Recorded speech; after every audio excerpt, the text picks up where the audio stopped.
Well, good afternoon, everybody. It's a great pleasure to see you. I gather that our numbers might have been slightly depleted by the last-minute announcement that Elon Musk is here, I suppose, to upstage Donald Trump. But this is the really elite event of the afternoon, because it's my great pleasure. I'm Neil Ferguson. I'm a historian based at the Hoover Institution at Stanford. To have a conversation, not our first, with Kristalina Georgieva, who is, as you all doubtless know, the Managing Director of the International Monetary Fund and has been in that role since 2019. Before that, she was at the World Bank. And we were just saying that since you took on the job of the IMF, we have not had a boring year. And I'm sorry to tell you that I don't think 2026 is going to be a boring year either. Let's start with the newly published World Economic Outlook. I'm an avid consumer of that publication and of its wonderful database, which really is an invaluable tool for anybody trying to understand the world economy. You and I were just at a lunch earlier today at which some of the Americans present were talking a big game about US economic growth. We know that the most recent data, I think, for third quarter is revised up to 4.4%. But I was hearing talk at lunch of growth rates north of 5%.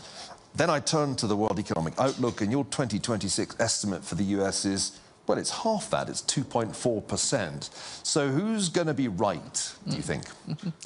Let me start by saying that I always cheer when performance of our members exceeds our projections.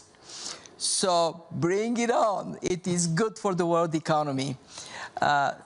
Talking about the projections for the United States, we actually upgraded what we expect the US to achieve in 2026. For reasons that are obvious, there has been strong performance in 25, and there is still expectation that further actions to simplify rules, create better opportunities for US companies to prosper, they can lift growth even further. Stepping back from the US, what is most interesting in this World Economic Outlook? That when you look at our projections, 3.3% this year, 3.2% next year for the world as a whole, that brings us back where we were just before Liberation Day. This is what we projected then. Then we said, oh my God, tariffs are going to hold growth down. We downgraded somewhat. We never, ever predicted recession. There were many saying it's going to be horrible. We were not among those. And when we look at the world, we are upgrading the Eurozone, 0.2%. Now they're 1.3% for this year. We are upgrading China. India has done remarkably well. We are upgrading India. Why is it that despite all the uncertainty and all the turbulence, the world economy is performing so well? So look under the hood. What do we see there? We see four remarkable factors. One, the incredible agility and adaptability of the private sector. And since the global financial crisis in particular, in many countries where the government was more active hands-on on the economy, it pulled out, letting the private sector do what the private sector is very good at, take more risk, act more swiftly when there is changing conditions. Two, the trade tensions that we experienced throughout this year proved to be of a lesser menace. I actually use an analogy. I say, well, we expected a big German shepherd to bark. It turned to be a sweet, cute little poodle. It still said woof, woof, but no big impact. We actually are assessing both the US behavior. The US tariffs have been recalibrated downwards, and then what is collected is less than what is announced. But most importantly, we look at the rest of the world. The rest of the world is trading. They're saying tariffs, well, thank you, but no thank you. That may change. But for now, if anything, countries, especially in neighborhoods, they are strengthening their trade links. And trade in tech-related stuff has gone up. And that is the third reason. Enthusiasm about AI, investments in AI, especially in the United States, but not only. And then the fourth reason is one I want to really hammer on, because we don't give enough credit to institutions holding the world economy in a better place.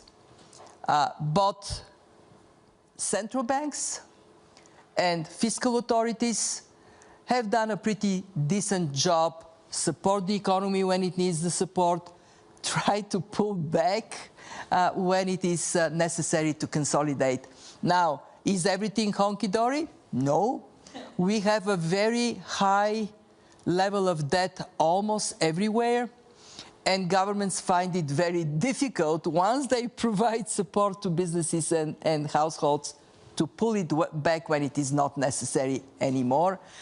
We have geopolitical factors in play. We have the uncertainty of how uplifting AI is going to be. And the last one I want to stress, the unknown. Accidents do happen. Things we don't expect hit us.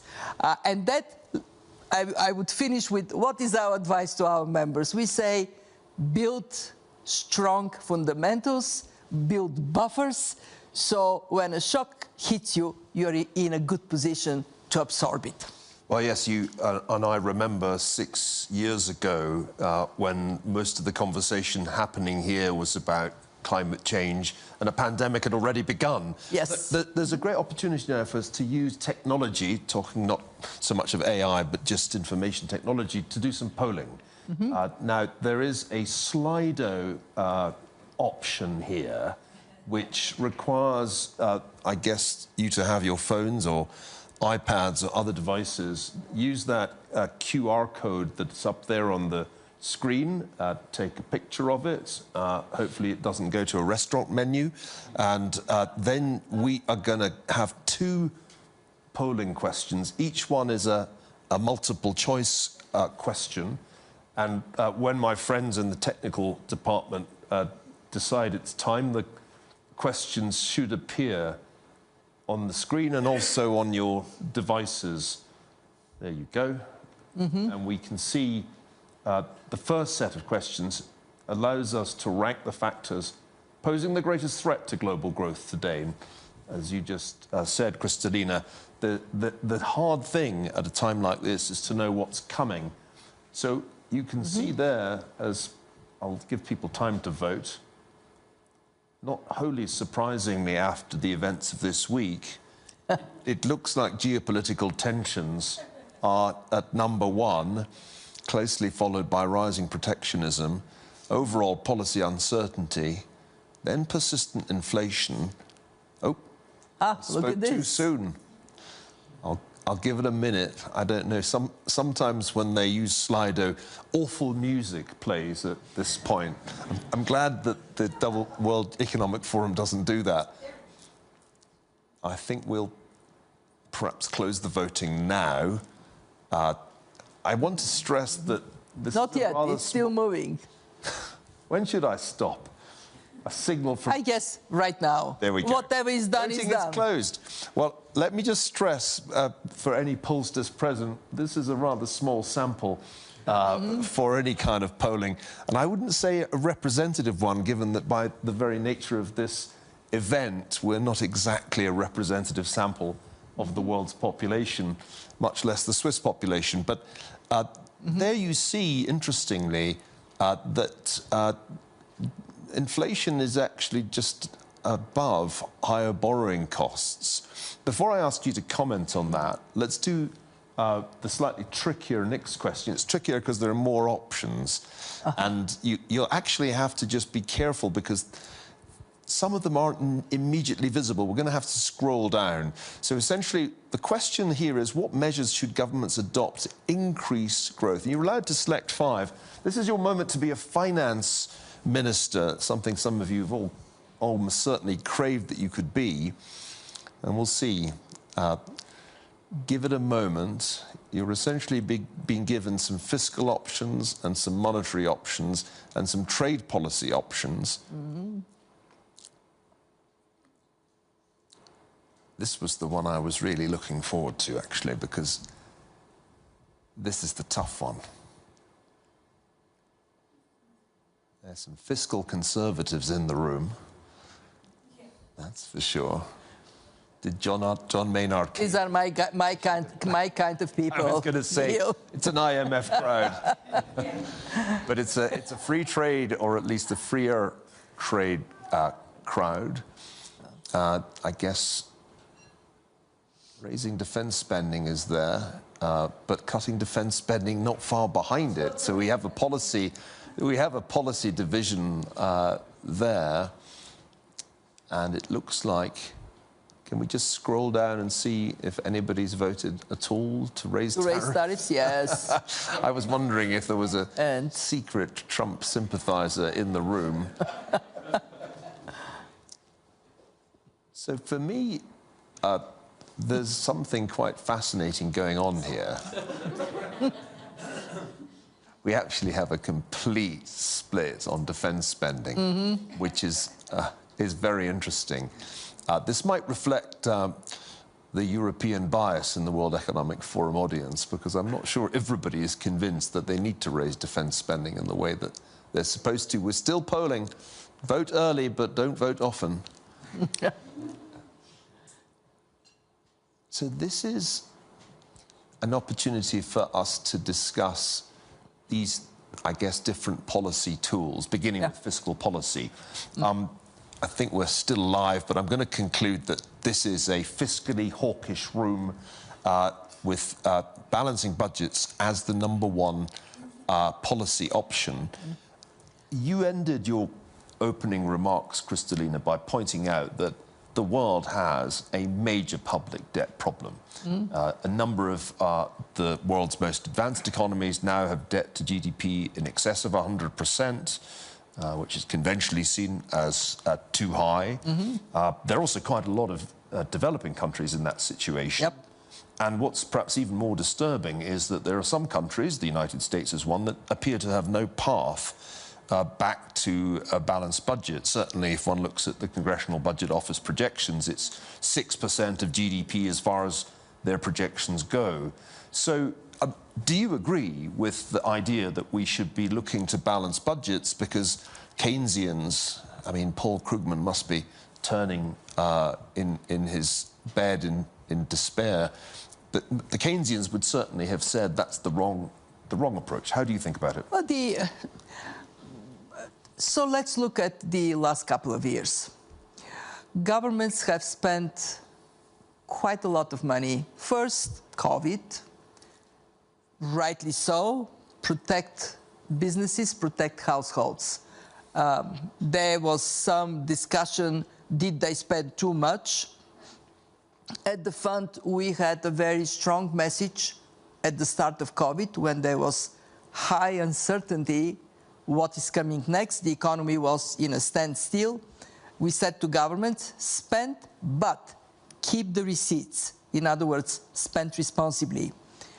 I, to that day, have hard time accepting that at the moment of complete paralysis of the world economy, there was a way to know how much is enough. And yes, perhaps some countries could have done less and reached the same outcome, which is the economy doesn't collapse. But what is more important is what happened next. Next, instead of governments being in a position to significantly reduce spending, we had Russia's invasion of Ukraine. And it was dramatic because it pushed food and energy prices up, and it created yet again pressure on governments to protect people and protect the functioning of the economy. So there was a second round of borrowing, this time, however, in a different monetary policy environment, when interest rates no more were close to zero or even negative in some cases. And then on top of it, we have seen a inflationary lift. Russia, by invading Ukraine, caused immense pain on the people of Ukraine, but it has also triggered this increase in borrowing, increase in inflation, increase in borrowing costs. Then, as we work to tame inflation down, what happened was we had a tariff shock, and that in some countries led to still some more pressure to protect especially vulnerable to these tariffs businesses. So I'm not saying that to give an excuse. I'm giving an explanation why we ended up in advanced economies, in emerging markets, in low-income countries with higher level of debt, at a time when interest rates are also higher. It is tough for rich countries. It is devastating for poor countries when they need to pay more to service their debt than they pay for their education and healthcare. We have seen doubling and tripling of borrowing costs. And that leads us to say you have to balance your budgets. Fiscal consolidation has to be a priority. Restructuring your debt, if it is not sustainable, has to be a priority. Because, one, you are suffocating your public spending by having this big chunk of money that goes for interest rate service. Two, do you know what is going to knock on the door as demand for public policy support next month, next year? I don't. One thing I can say, I do expect shocks to continue to come. Whether they're shocks from geopolitics, whether they're shocks because of technological advancement that creates misallocation of workers, whether it is climate shocks, I don't know what it's going to be. What I do know is that we live in a world of more frequent exogenous shocks. And that balanced budget is your tool to prepare, face, protect your people when the shock occurs. Is there a preferable way to get from a fiscal deficit to a balanced budget? We've seen in Argentina one of the most amazing fiscal consolidations, I think, in modern history. And even more amazing is that the man who did it, President Milei, who has been here at the forum, survived politically. Because as far as I could see, looking through data from the IMF and the World Bank, all previous examples of such really stringent fiscal consolidations led to political fallout that the fiscal consolidation didn't survive. Not always. There are examples when governments do the tough stuff and they get re-elected. One of the not that far in the history examples is Latvia. The current commissioner, Valdis Dombrovskis, was young prime minister. He had to do aggressive cut of public spending, meaning affecting salaries and pensions. And yet he got re-elected. Why? Because people of Latvia, like people in Argentina, can see there is no other way. So I would say different countries have to approach this differently. Argentina has accumulated so much fiscal menace that kind of aggressive fiscal consolidation makes sense. And inflation had got close to high. Inflation was suffocating people. So this drastic action is justified. Most countries don't have to go that far. Most countries can have and this is what we recommend to majority of our members, gradual fiscal consolidation, but you have to have a plan. You have to say, over this period of time, is it 2 years, is it 3 years, we are going to go down in our budget deficit, we would reduce our debt, we would bring our public finances in good place. I want to give an example in Europe, Italy. Italy traditionally would have been a country where fiscal consolidation is not easy to move forward. Well, Italy this year